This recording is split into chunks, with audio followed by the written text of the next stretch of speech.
Ya, saya ulangi lagi, menuduh konsumen mencuri listrik itu bukan dengan surat, ya, tapi laksanakan penyidikan yang normal lalu bawa ke pengadilan. Kalau ternyata konsumen itu terbukti dia mencuri listrik, barulah disebut dia pencuri listrik. Assalamualaikum warahmatullahi wabarakatuh. Teman-teman, kali ini kita membahas tentang cara membuktikan denda oleh PLN. Ya, bagaimana sebenarnya cara membuktikannya denda itu?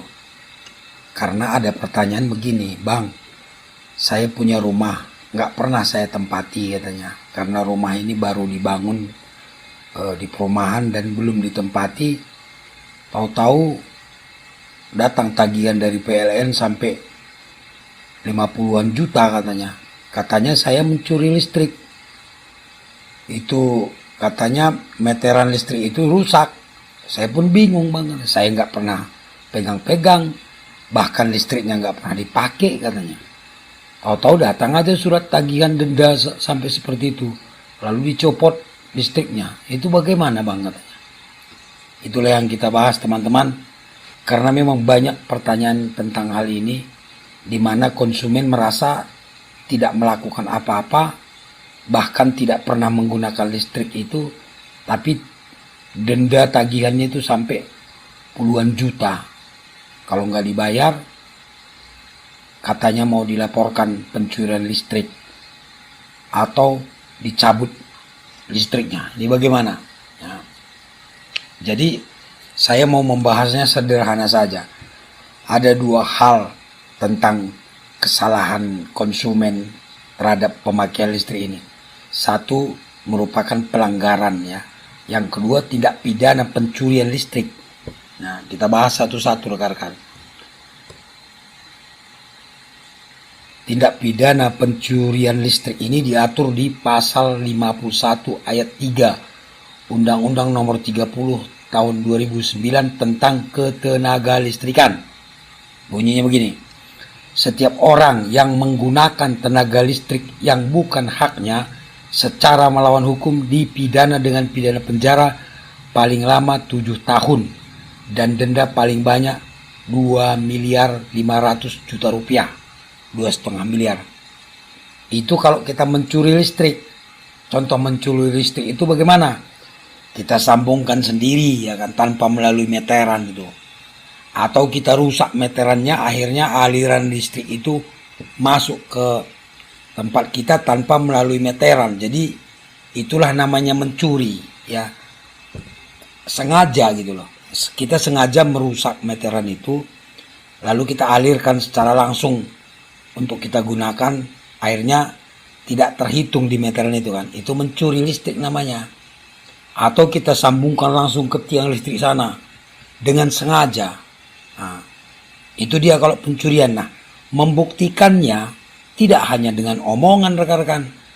Untuk membuktikan pencurian ini harus dibawa ke pengadilan, harus dilakukan penyidikan, mungkin oleh penyidik pegawai negeri sipil yang ada di PLN atau penyidik Polri ya. Secara normal dia dilakukan penyidikan dan dibuktikan dulu di pengadilan bahwa memang dia mencuri gitu. Bukan dengan surat oleh PLN dikirimin surat kamu mencuri listrik, enggak. Yang menyatakan bersalah atau tidaknya itu adalah pengadilan. Ya, saya ulangi lagi, menuduh konsumen mencuri listrik itu bukan dengan surat, ya, tapi laksanakan penyidikan yang normal lalu bawa ke pengadilan. Kalau ternyata konsumen itu terbukti dia mencuri listrik, barulah disebut dia pencuri listrik. Tapi selama belum dilakukan penyidikan dan tidak ada putusan pengadilan, kalau dibilang pencuri listrik, itu malah pencemaran nama baik kalau menurut saya.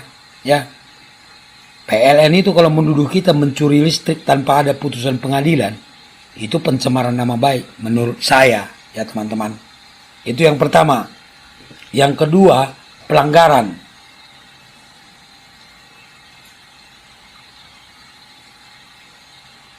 Itu diatur di pasal 1 angka 6 Peraturan Direksi PT PLN Persero nomor 088 strip Z.P garis miring dir garis miring 2016 tentang penertiban pemakaian tenaga listrik atau biasa disebut P2TL.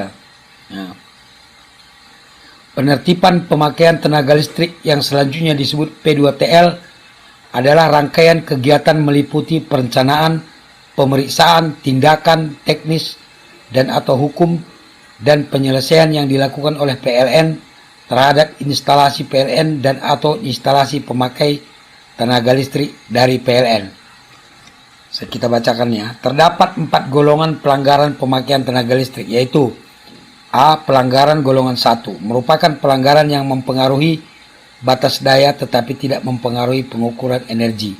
B. Pelanggaran golongan 2 merupakan pelanggaran yang mempengaruhi pengukuran energi tetapi tidak mempengaruhi batas daya.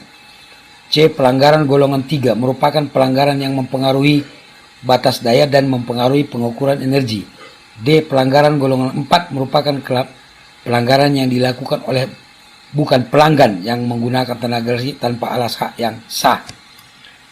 Pelanggan yang melakukan pelanggaran di atas dikenakan sanksi berupa A. Pemutusan sementara, B. Pembongkaran rampung, C. Pembayaran tagihan susulan, D. Pembayaran biaya P2TL lainnya. Itulah dia. Kalau pelanggaran ini, pelanggaran yang dilakukan konsumen ini adalah sanksinya itu pemutusan sementara, pembongkaran rampung, pembayaran tagihan susulan, dan pembayaran biaya P2TL lainnya. Jadi kalau ada misalnya ditagih denda atau karena dianggap mencuri listrik tadi dikirimin tagihan sampai puluhan juta, itu menurut saya ini perlu dibuktikan dulu ya. Jadi bukan periksa sendiri ya, petugas P2TL itu memeriksa lalu disimpulkan sendiri lalu ditagih sekian puluh juta. Menurut saya nggak benar. Harus dibuktikan dulu secara sistematis dan ilmiah dia bahwa memang terjadi pelanggaran terhadap konsumen ini, harus dibuktikan dia.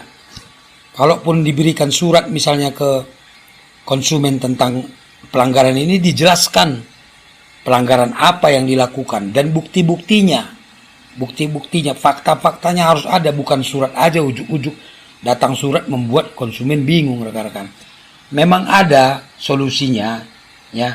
Kalau pelanggaran keberatan atas penetapan pengenaan sanksi oleh P2TL tadi, pelanggan dapat mengajukan keberatan kepada General Manager Distribusi Wilayah atau Manajer APJ area cabang unit PLN yang menerbitkan sanksi dimaksud dengan disertai alasannya.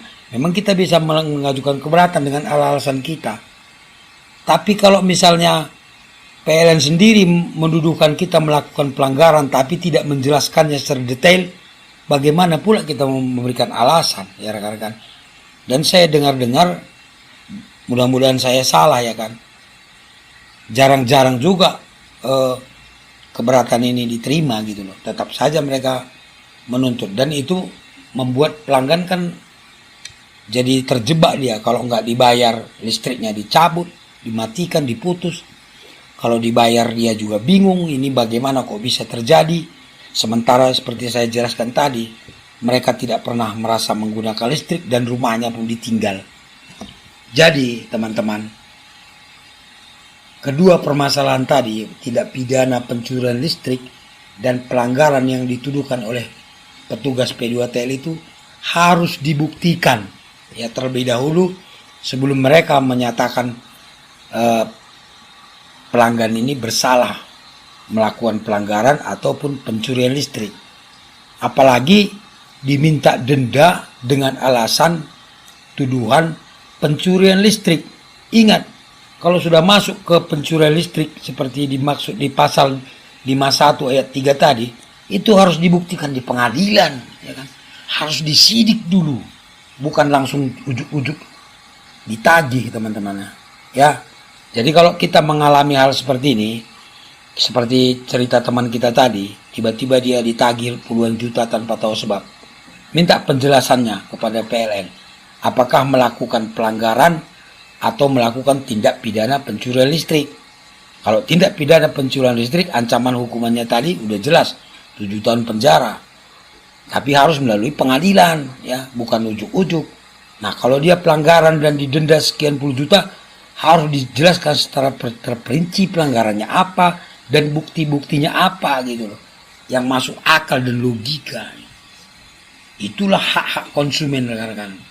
Jangan mentang-mentang ancamannya nanti saya putus listrik, saya matikan listrikmu. Itu bukan prosedur hukum yang benar. Jelaskanlah kalau memang, kan banyak juga pelanggan kita ini tidak paham dia apa kesalahannya. Dijelaskan. Begitu ya, mudah-mudahan bermanfaat. Tetap tonton channel Bang Benny. Kita belajar hukum dengan bahasa kampung supaya kita terhindar dari kesewenang-wenangan. Jauhkan diri dari masalah. Assalamualaikum warahmatullahi wabarakatuh. Berjuah-juah kita kerina.